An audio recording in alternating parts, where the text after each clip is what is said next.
HR leaders know hiring is getting harder. A new survey from Robert Half reveals companies are hiring for critical roles, making competition for top talent fiercer than ever. So, how do you stay ahead? With insights that matter.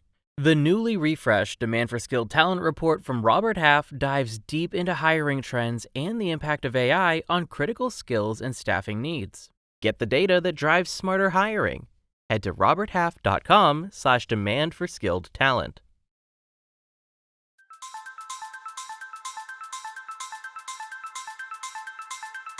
Welcome to the AI+HI project. I'm Nicole Bradford, SHRM's executive in residence for AI+HI. Thanks for joining us. Many people are worried about losing their jobs to AI and automation. I personally know that a lot of people are concerned about this. Many parents who have kids who are graduating from college and they're having difficulty finding work.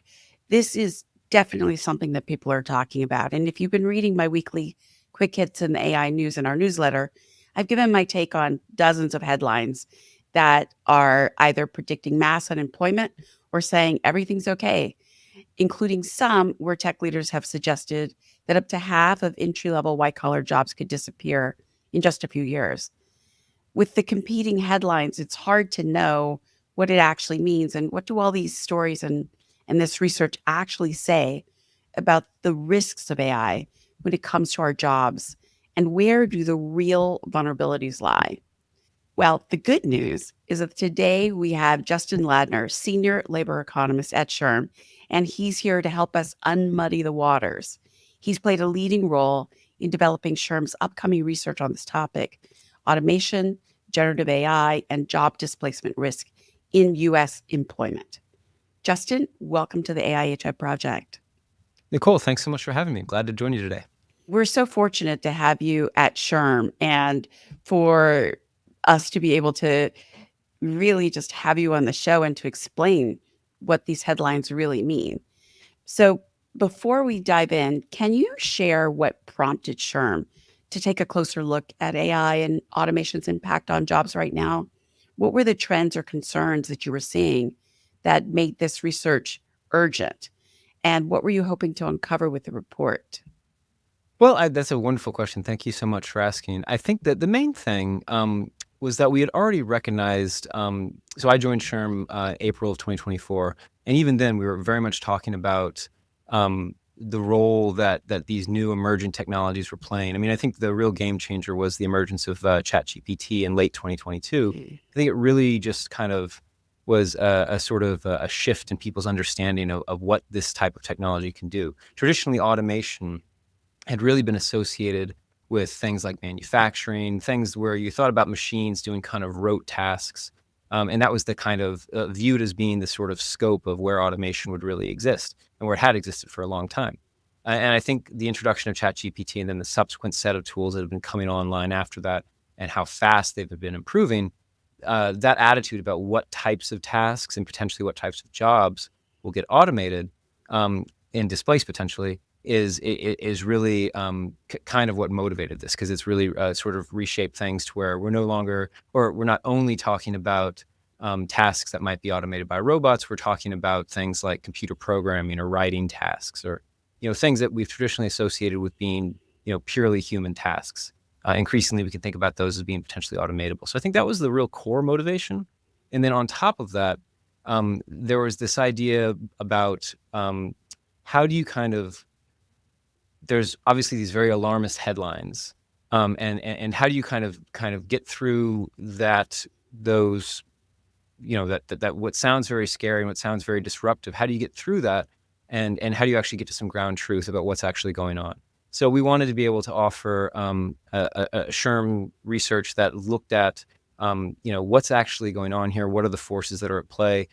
We particularly wanted to focus on understanding what the current level of automation and generative AI use is in U.S. employment. And we also wanted to understand some of the things that might actually either accelerate or mitigate displacement. So we basically wanted to have a very data-driven kind of counterpoint to what seemed to be, kind of headlines that, as you mentioned, were kind of all over the place. Some people saying everything's fine, other people saying it's going to be the end of the world. So we wanted to have a really data-driven insight or set of insights that helped add something to the conversation. Wonderful. I really appreciate it myself because I look at AI and what's happening in the news and what organizations are doing every single day. And I also field a lot of questions. And in the same day, you'll have a Mark Cuban saying, it's all going to be fine. It's wonderful. And then you'll have, another CEO saying it's the end of white collar employment. So it's really challenging. So this next section, we call it fact or fiction, and it really gets at the headlines and also the contradictions. I am going to read you a statement, and I would like for you to explain whether or not it's true or false based on SHRM's data. Are you ready? Sounds great. Yeah. Great. Yeah, it's going to be fun. So, okay, so the first one, um, most US jobs are already highly automated, and nearly every industry is equally affected. Fact or fiction?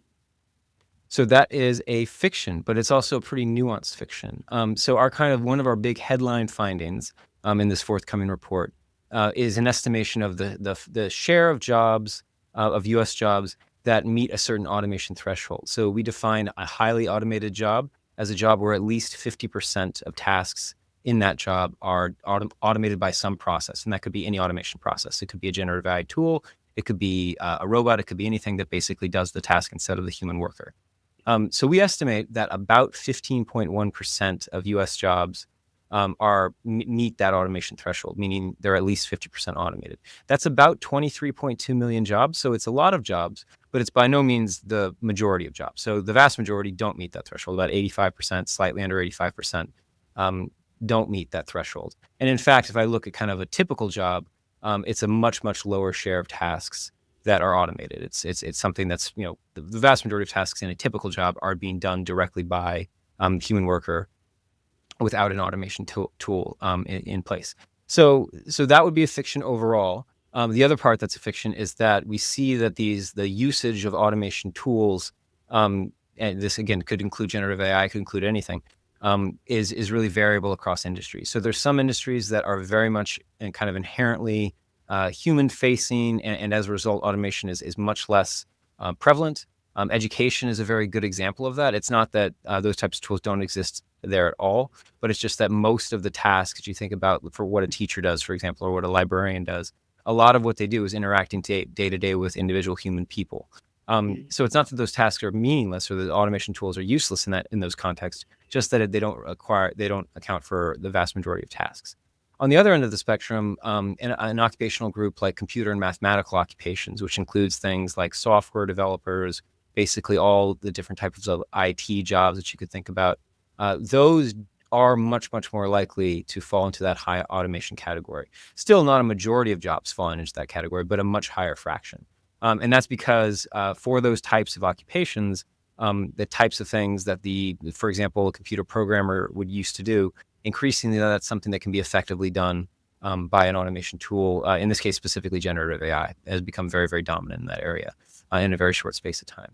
So that's a fiction, but it's a very nuanced story. And I think that the report really gets at that. I really appreciate how with this report, we're really focusing on the ground truth of this because many people don't realize that also overall, if you look at the entire US economy, right now, very little is actually affected by what's happening right now. Like it hasn't seeped in to like the bulk of the US economy yet. We're still at the very beginning. And so when I talk to people who are worried about being late, that they're late already, and I tell them, no, like it's just getting started, this overall transformation. And that leads to a follow-up question.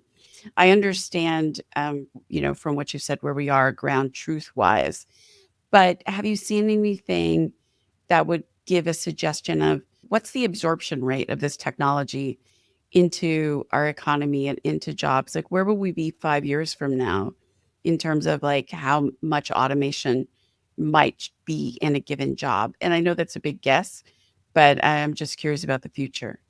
I think it would be a very big guess, especially with technological change like this. It's extremely hard to project even short time into the future. But I think there's actually some data taken from this report that can provide a good indication, or at least maybe some indication of where things are headed. And I think I'd focus specifically on the generative AI results. So the way we structure the survey that this report is based on is we first asked respondents, these are all U.S. workers. We asked them questions about how automated the tasks in their job are. And then we followed up with questions about generative AI use. And because we wanted to know specifically what share of tasks they were doing using a generative AI tool.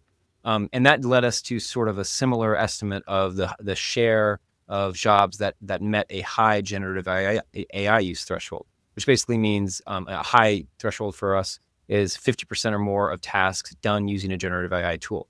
And so our total estimate for U.S. employment for that particular case is that we say that about 7.8% of U.S. jobs, that's about, that number is about 12 million jobs all told, meet that threshold of being at least 50% done using a generative AI tool. And again, that's pretty concentrated in certain types of jobs. It varies a lot by occupational group, with, again, computer and mathematical really leading the way in terms of how often that threshold is met.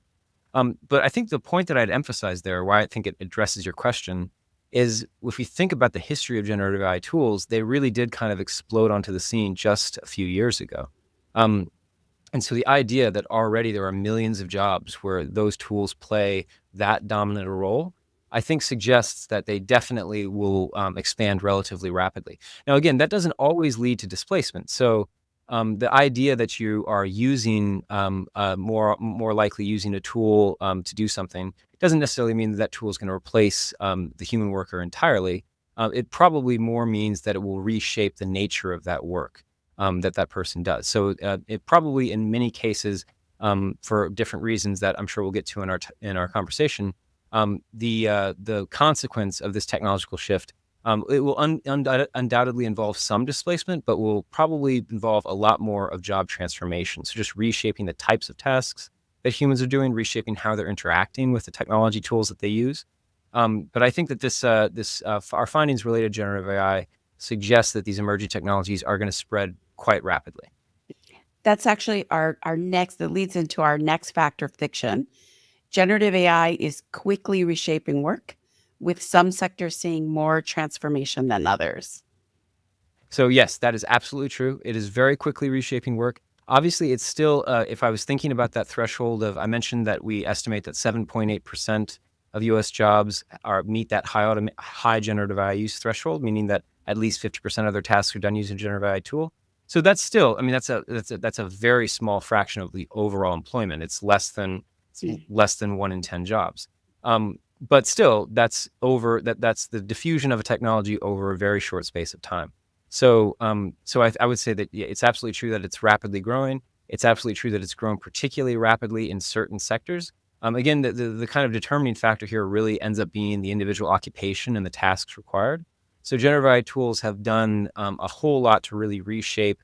Again, I mentioned computer programming over and over again, but it's been really fundamental in reshaping how that kind of work gets done. Similarly, it's really reshaped a lot of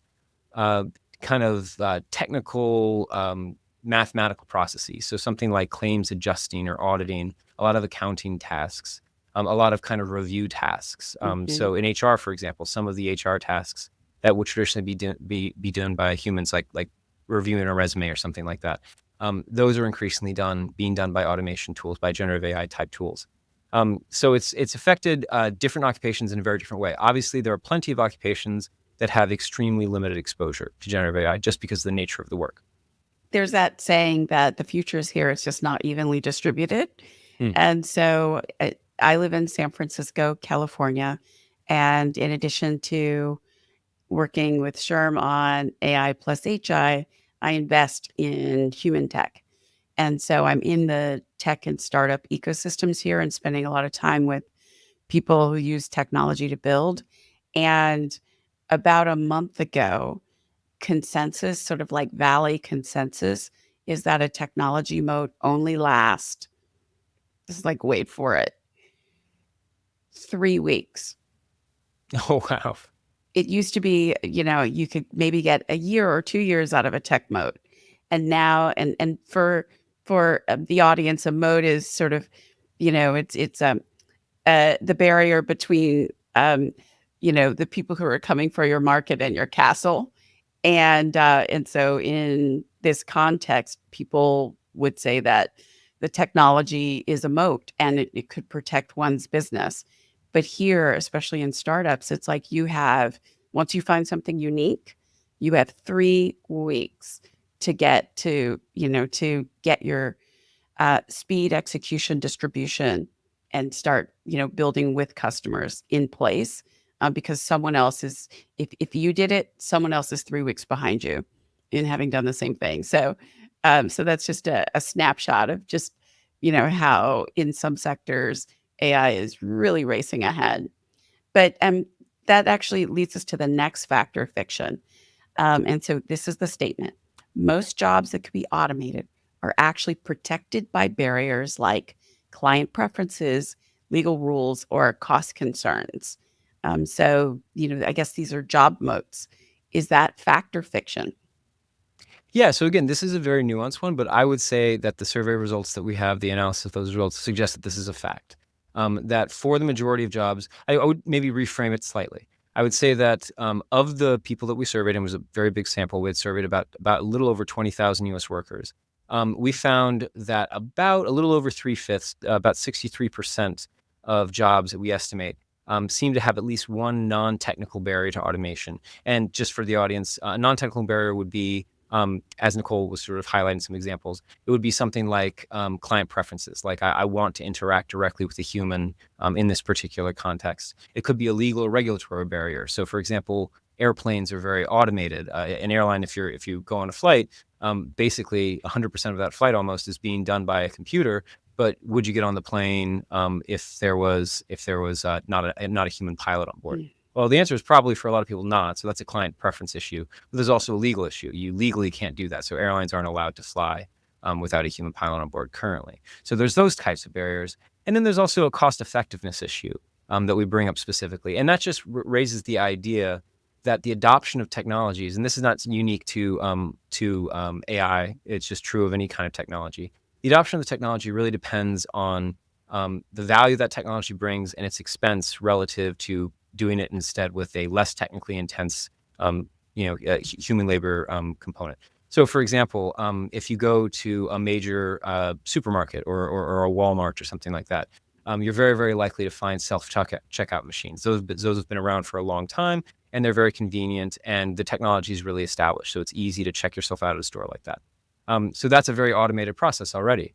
But if you were to go into a mom and pop shop, you're incredibly unlikely to find that same kind of technology. You're probably going to get checked out by a human person working a cash register.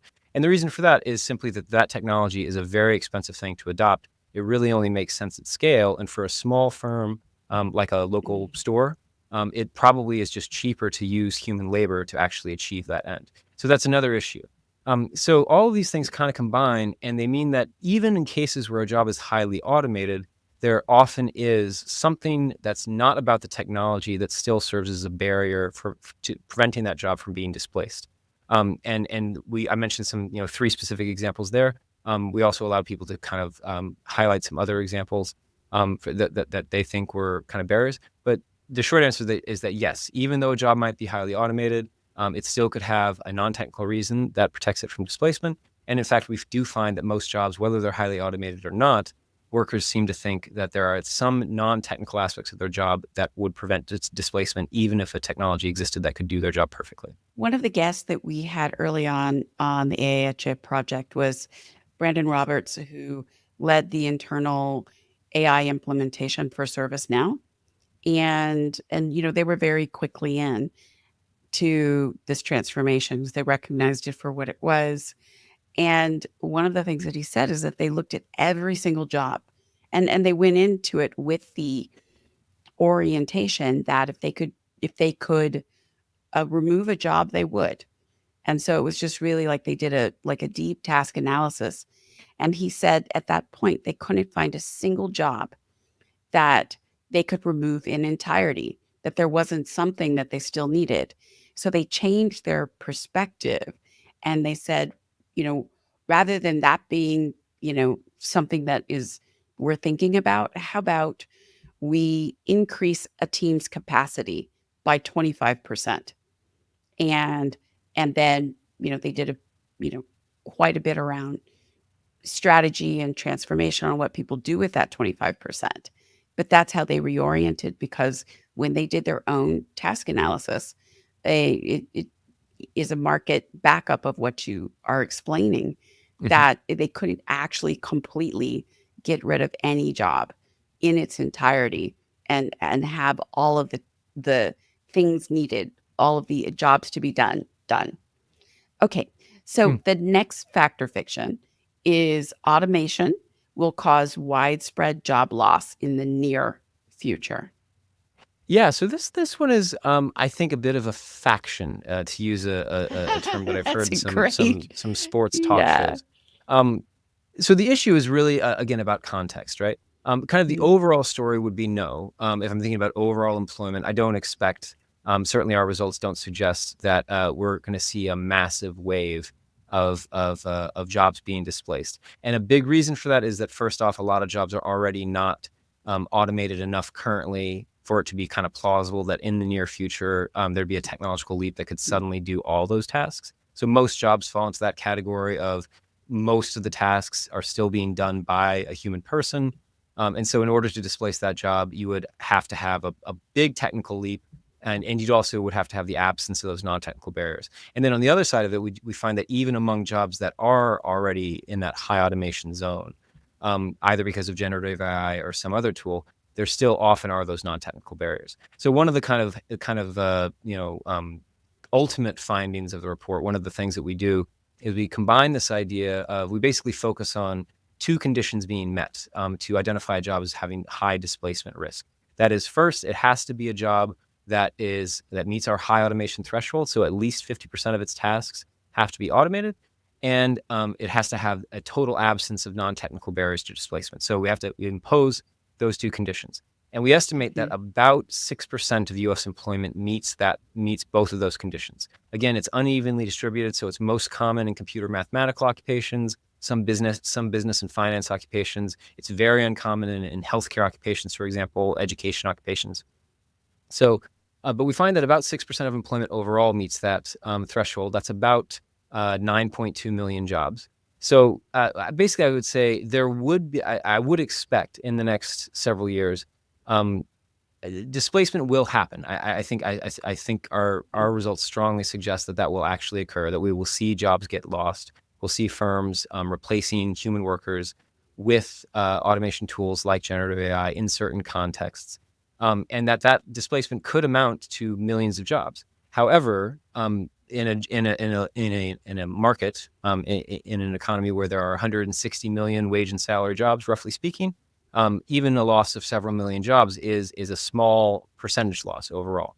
The other thing to take into account, and we don't really explore this in the report, but this is sort of true with technological change in general. I mean, there's a whole history of technological change destroying jobs. So, for example, the invention of the steam engine, the invention of computers, the invention of the internet, all of these big technological innovations have involved some level of job destruction, but they've also involved a level of job creation. And in fact, that latter thing, job creation, has often outweighed the destruction.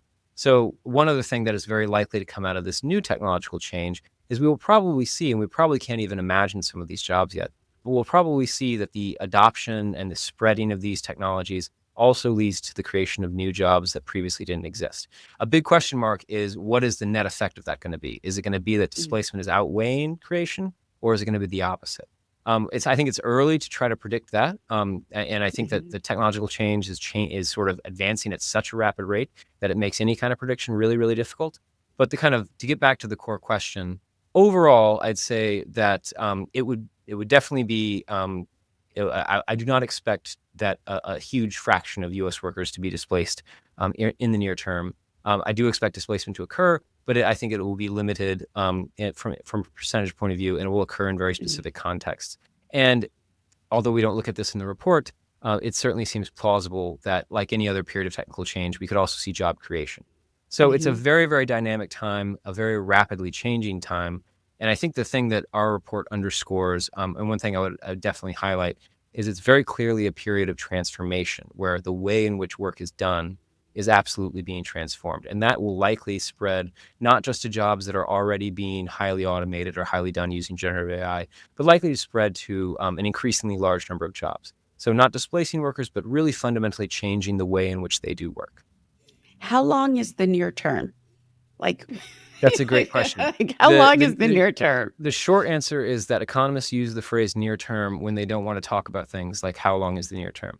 Um, so, and the thing is, in this particular context, and you kind of alluded to this when you were talking about the technology moat. It kind of this idea that technological change can happen at a varying pace. So sometimes it's very slow, very gradual. Sometimes it's incredibly quick, and it's sort of an overnight thing.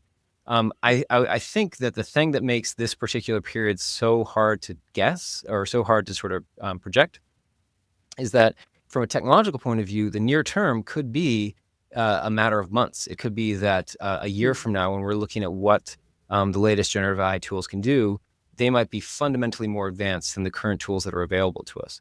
So in that context, the near term would be very, very short. If the technology is changing really, really rapidly, then the basic issue is that what conditions exist right now are likely not going to exist even in a short time in the future. So the near term, I mean, it doesn't have a rigorous definition, but I would say that that term really depends on the nature of the kind of rate of technological change. I mean, Mm. kind of rule of thumb, sometimes people think about near term as being, a couple years or maybe the next 5 years or something like that. But I would say that it's a hard thing to pin down. If I was thinking about the kind of about displacement and how I would define the near term. Again, it's very difficult, but I'd say, plausibly speaking, within the next 5 years, I suspect that we wouldn't have a level of technological change that would be so dramatic that it would really reshape the findings of our report. However, because we kind of recognize that this is a really fluid environment, we're actually looking into doing a lot more work in this area going forward, continuing to kind of address this, to continuing to update our findings, to find more nuance, more reasons that displacement may or may not occur. So it's something that we're going to be tracking very, very closely in our work going forward, in part because we recognize how quickly that this change can occur. And we will Mhm. try to, again, as hard as it is, we are trying to move that work, that research, towards a more predictive environment where we can actually talk about not just what's the current state of things, Mhm. but what do we expect the state of things to be in the future. So we are trying to move in that direction as well. I love the ground truth that we're researching and putting out because our audience really needs it too. Mm, HR leaders are first responders for AI, and many people outside of HR might not know that. But for mm, example, when the Spotify CEO says that no new hires unless you can prove that AI can't do it, someone who doesn't know HR well might think that the managers in an organization are the ones executing that change. But it actually mm, is, it's the HR teams mm, that execute that change from, who they hire, how they bring them in, how they doing the task analysis, working with the manager, restructuring everything. So HR leaders are first responders. They're in it, and these transformations can't happen without them. And also at the same time, there was a Gallup study a few weeks ago about how Americans feel about job displacement and which areas they think are the most at risk. And HR was high on it too. mm. So usually we have an audience that simultaneously is, executing it and essential to actually to this transformation. And they also feel like they're in the crosshairs with the historical definitions of what HR does. And so, the ground truth that we're providing, we're just so fortunate to have you.